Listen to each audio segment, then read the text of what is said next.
Olá! Bom, nós precisamos, então, fazer uma rápida introdução aos substantivos e eu quero compartilhar com vocês aqui essa tela que vai falar sobre o assunto. Eu estou usando aqui algumas gramáticas, estou usando o Renato Gusso, que é uma gramática muito boa, e estou usando também o Mons e o Freire, o Antônio Freire. Então, deixa eu compartilhar aqui com vocês a janela para que a gente possa trabalhar juntos e espero que essa explicação seja satisfatória para vocês. Bom, sempre que a gente trata do substantivo em grego, nós precisamos fazer uma comparação com o substantivo em português. Note que a gramática faz isso, né? Ele faz aquela comparação de uma frase em português e como é que você determina as funções sintáticas em português. Dá uma olhadinha aqui, deixa eu pegar aqui uma página que eu separei justamente para isso, que é um assunto que a gente já tratou tantas vezes, mas que a gente precisa tratar novamente. Então, se eu digo assim, o homem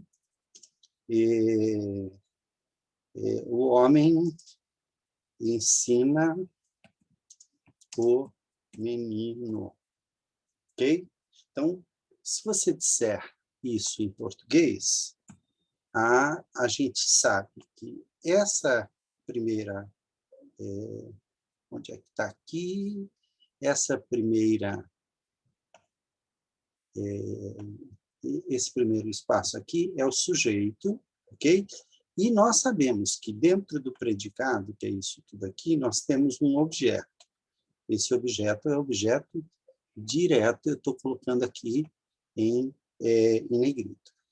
Isso em português, se eu pegar este menino e colocá-lo aqui,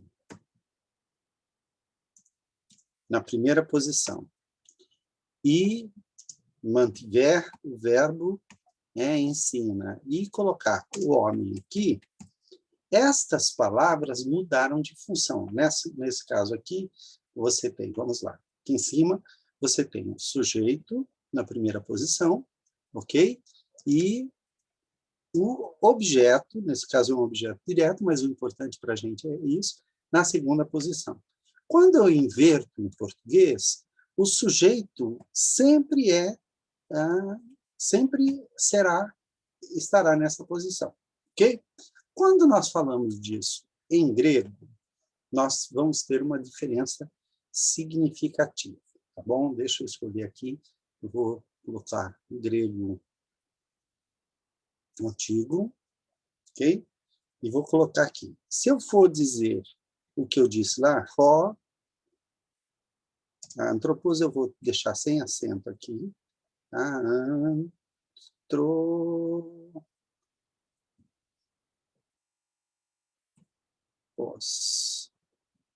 No caso aqui, esse antropos é com T, esse T aqui. Antropos, e aqui é o sigma final, perdão, o sigma final é aqui. Ok? Ensino é didaskei. Ensina, ele ensina, tom,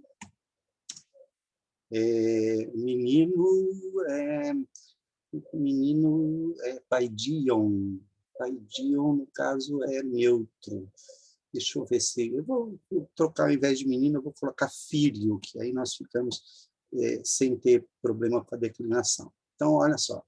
O homem ensina o filho. Ok? Para que eu diga que o filho ensina o homem, eu vou ter que fazer uma mudança significativa aqui. Deixa eu pegar esse aqui, copiar e passar para cá, para que a gente tenha aqui o exemplo em grego. Então, antropos, deixa eu ver aqui, ele está dando como errado, eu quis dizer antropos, isso, ok. E esse alfa aqui, eu posso deixar até o minúsculo, mas no caso, não, é melhor deixar do jeito que está, senão eu tenho que voltar lá, tal, né? Eu posso digitar usando esse limite aqui. mas deixa, ok. Então, olha só. Ho anthropos didaskei ton huion. Aqui tem um erro. Olha só. Ton huion. No caso aqui, é uni. Ok? Neste caso aqui, eu tenho, vamos lá, o sujeito que é marcado pelo... Ah, ele está escrevendo em grego. Vamos pegar aqui esse sujeito aqui. O sujeito do grego, ele é marcado pela terminação os. Esta terminação vai marcar o sujeito, que eu coloquei a letra em amarelo, não era isso que eu queria. Eu queria isso aqui, aqui. Ok? E o acusativo, que é o nome que nós damos ao objeto direto em grego, olha só, acusativo. No caso aqui, é isso mesmo, não, eu quero que ele escreva em português mesmo. Acusativo. Deixa eu ver, acusativo, está aqui. O acusativo, nesse caso aqui, o sujeito, o nome dele também muda para nominativo. Então, notem, o que é sujeito e objeto em grego. O sujeito é chamado de nominativo e o objeto é chamado de acusativo. Se eu quiser fazer a troca aqui, olha o que eu tenho que fazer. Ao invés de antropos, vamos dizer que eu queira colocar aqui ro, que é o artigo definido com vou até colocar ele certinho aqui para não ter problema, né? Ro, então eu venho aqui, eu tenho aqui o O maiúsculo com espírito áspero. Ro, antro,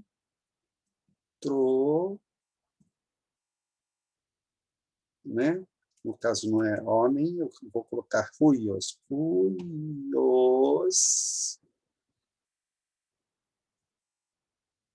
Fuios didaskei ton. Aí, olha. Aqui é antropon. Percebam que aqui estava errado, então, notem.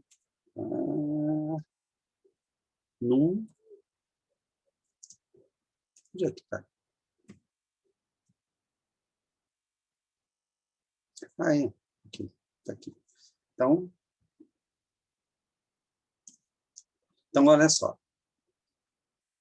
Esta terminação, que é característica do acusativo ou do objeto direto, veio para cá. Então, este homem que era objeto, agora passa a ser, era sujeito, passa a ser objeto. E este filho, que antes era objeto, passa a ser sujeito. Isso eu posso, inclusive, fazer da seguinte forma. Deixa eu fazer aqui embaixo, para vocês verem como é que é.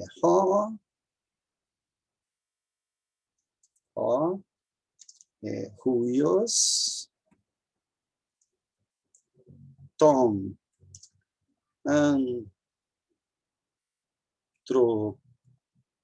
aqui tem que ter exato, antropos. Então, antropon é porque ele é didaskei. Note que a ordem aqui é o filho ou homem ensina. Okay? Em português, a gente poderia confundir quem é o sujeito e quem é o objeto. Em grego, não. Em grego, a gente tem claramente o sujeito, o objeto, e as funções sintáticas normalmente são delimitadas através daquilo que a gente chama de desinência ou de terminação, ok? Então, notem que esta terminação, deixa eu ver aqui, ele está perguntando se eu estou colocando ok, de Dasky também, ele está perguntando, está pondo acento, aqui, antropó, está faltando unir aqui, seria antropon, aqui, ni, antropon, deixa eu ver, não, ele está confundindo aqui. Então, notem o seguinte, nós temos isto aqui como marca do sujeito. Olha, esse finalzinho aqui é a marca do sujeito. Aqui. O sujeito poderia, por exemplo, estar em qualquer outro lugar da frase. Olha aqui, eu poderia colocar aqui, ó.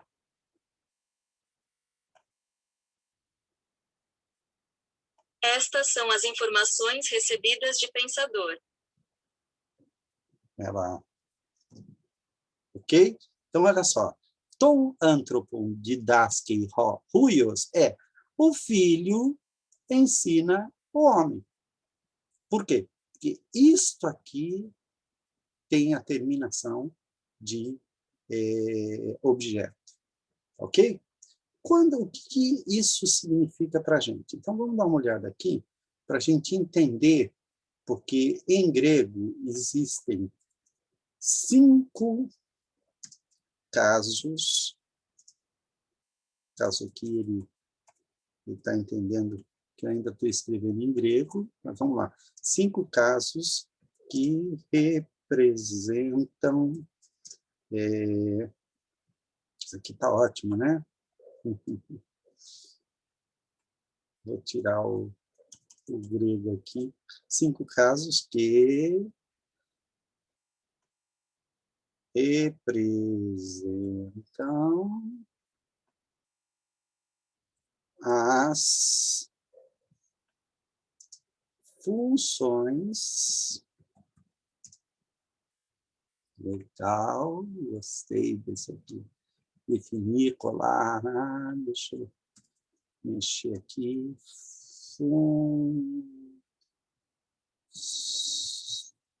Funções. Gente, que dificuldade.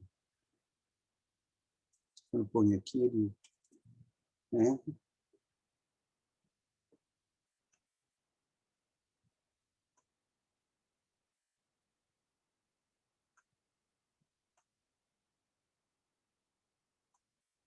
Então, 5 casos que representam as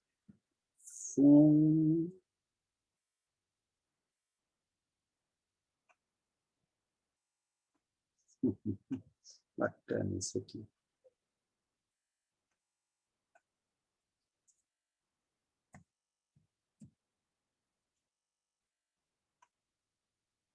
Funções sintáticas. Ele já entendeu aqui.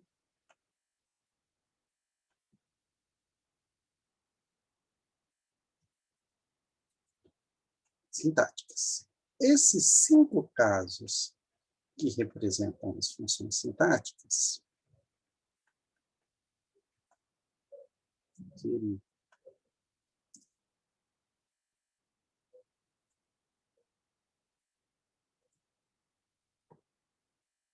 não está corrigindo, tá bom. Quais são, então, os 5 casos que representam as funções sintáticas? Vamos pegar aqui. Esse texto aqui mesmo. Então, a gente já viu, olha, uma frase em português normalmente segue a seguinte ordem: sujeito, verbo, objeto direto e objeto direto. Por exemplo, Paulo escreveu cartas às igrejas.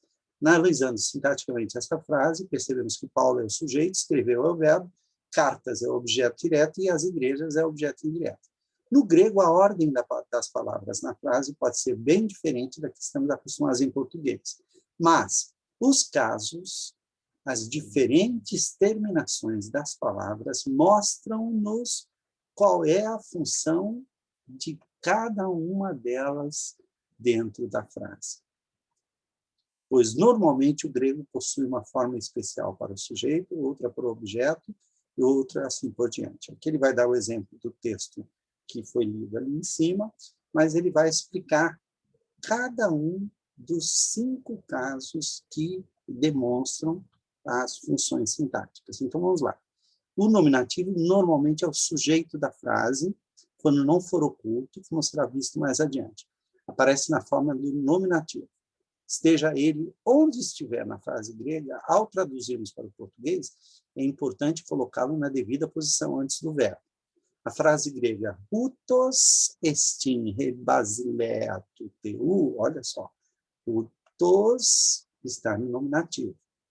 Então, este, assim, é o reino de Deus. Nesse caso aqui, hutos ele está no nominativo porque ele está combinando com isso aqui. Mas o sujeito dessa frase está justamente aqui. He basileia tu teu, o reino de Deus.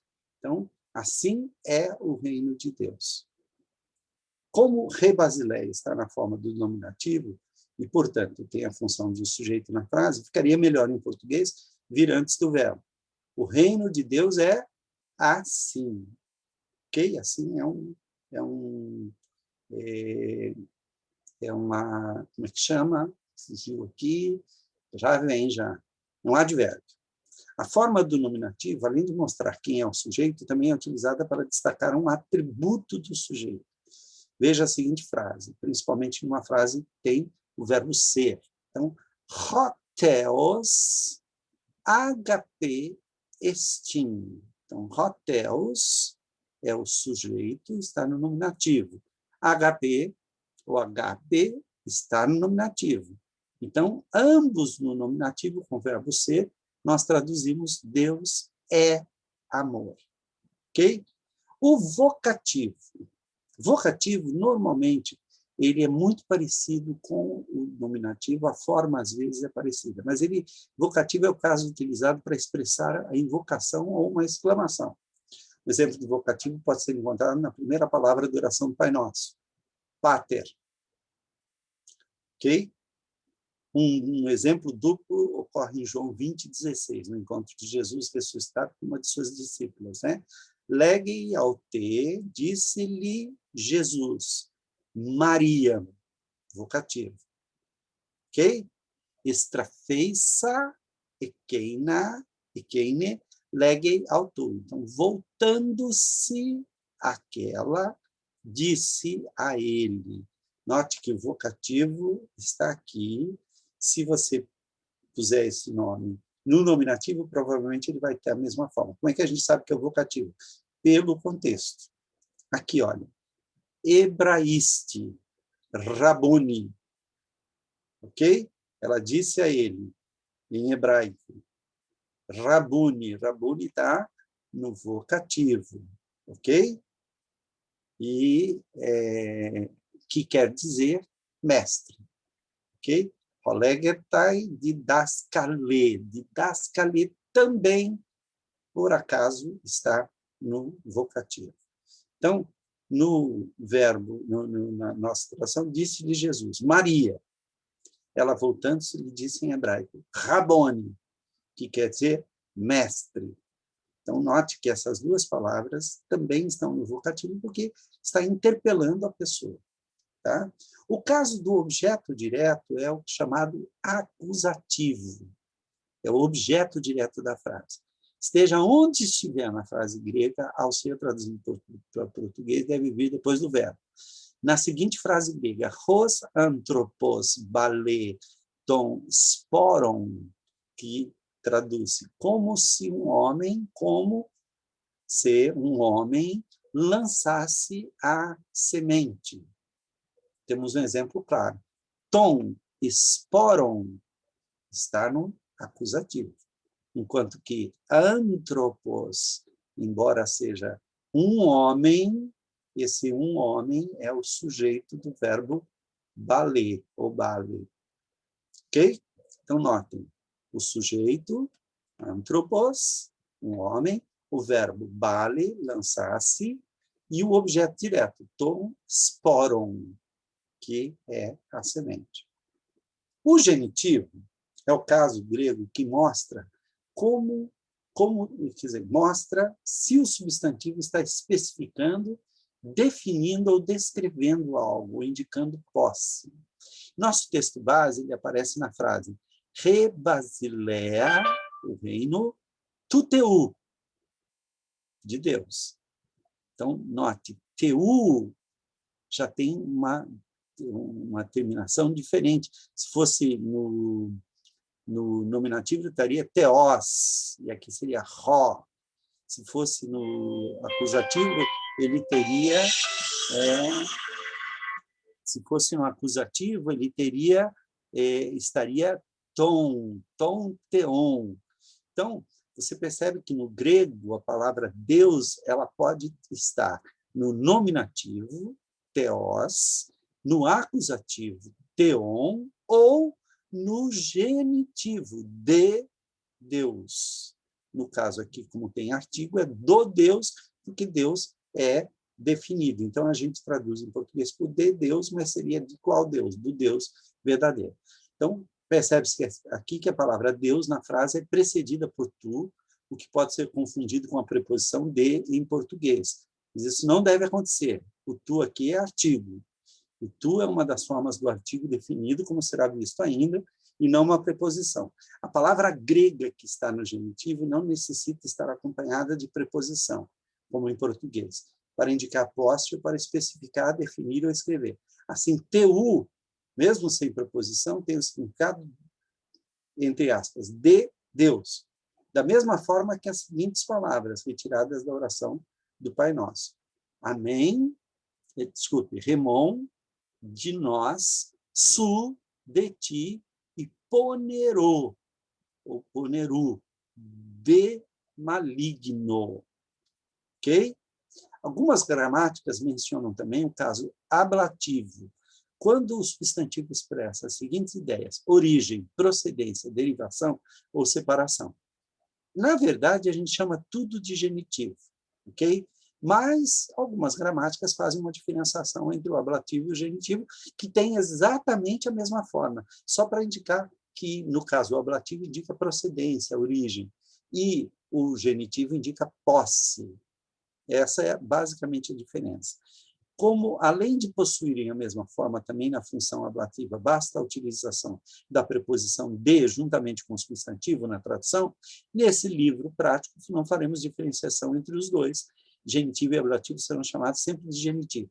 Isso, nas gramáticas mais modernas, é o que tem acontecido. Isso é apenas porque, se você pegar uma gramática mais antiga, você vai assustar, falar, o que é genitivo? O que é ablativo? Está aqui, eles são considerados a mesma coisa, porque a tradução é a mesma. O dativo. O dativo é o caso grego, que identifica a palavra que está funcionando como objeto direto da frase. Indireto, perdão. No texto base dessa lição só aparece uma vez o caso dativo. Ele está no final do versículo 28, como segue. Vamos dar uma olhada aqui. Automate rege carpoforei proton corton eita estaquin eita pleres citon ento estaque. O dativo está aqui, ó. Ento estacui. Ok? Então, ele significa que o grão, olha só, automaticamente a terra frutifica, primeiro uma erva, depois uma espiga, depois uma espiga cheia e o grão dentro da ou na espiga. Note que, nesse caso, o dativo ele vem acompanhado de uma preposição.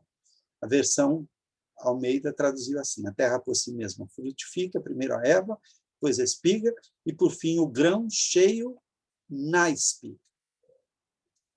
Olhando os casos, podemos destacar a terra, que é o sujeito, verbo frutifica, o objeto direto, a erva, a espiga e o grão, todos estão no acusativo, e o objeto indireto, na espiga, ento estacui. Algumas gramáticas dividem o dativo em dativo propriamente dito, locativo, que indica o local, ou instrumental, que indica o instrumento pelo qual. Todos possuindo a mesma forma, mas com funções diferentes. Para essas gramáticas, o substantivo está no dativo quando expressa interesse pessoal, indicando a pessoa ou objeto que recebe o proveito ou dano de uma ação. Esse caso é representado no português pelo objeto indireto ou pelas preposições a e para. O substantivo está no caso locativo, quando o contexto mostra que ele se refere à posição de um objeto ou ao lugar ou local onde alguma ação se realiza. E ele está no instrumental, quando indica o meio pelo qual a realização verbal é realizada, quando expressa associação ou acompanhamento. Geralmente empregam-se as preposições em, entre e em cima de na tradução. Ok? Como medida prática, já que possuem a mesma forma, só podem ser conhecidos pelo contexto em que se encontram, dativo, assim como locativo e instrumental, que são categorias da gramática latina, foram emprestadas para o grego, neste livro serão classificados sempre como dativo, sem nenhuma outra designação especial. Para a gente resumir, a gente pode dizer que o nominativo é o sujeito da frase, o vocativo é uma invocação ou exclamação, o acusativo é o objeto direto da frase, o genitivo especifica, define, descreve, indica, posse, origem, procedência, derivação, separação. Normalmente tem o de na tradução. E o dativo é o objeto indireto, e se refere à posição, lugar, e indica um meio, instrumento na tradução. A, para, em, entre, em cima de, com, por, em aqui é em cima de, ok? Por e por meio de, etc. Ok? Nós vamos, no próximo vídeo, nós vamos dar uma olhada na como, porque cada um desses casos tem uma terminação característica. E essa terminação característica vai depender daquilo que nós chamamos de declinação. Se um substantivo está numa declinação específica, a terminação é específica também. Então, nós vamos ter as terminações específicas para o nominativo, vocativo, acusativo, genitivo e dativo, nas 3 possíveis declinações do substantivo grego. Espero que você tenha compreendido e esse vídeo possa lhe ajudar. Esse material aqui será deixado lá na plataforma, junto com outros materiais para você ler e compreender o sentido dessas coisas. Que Deus te abençoe e até a próxima aula.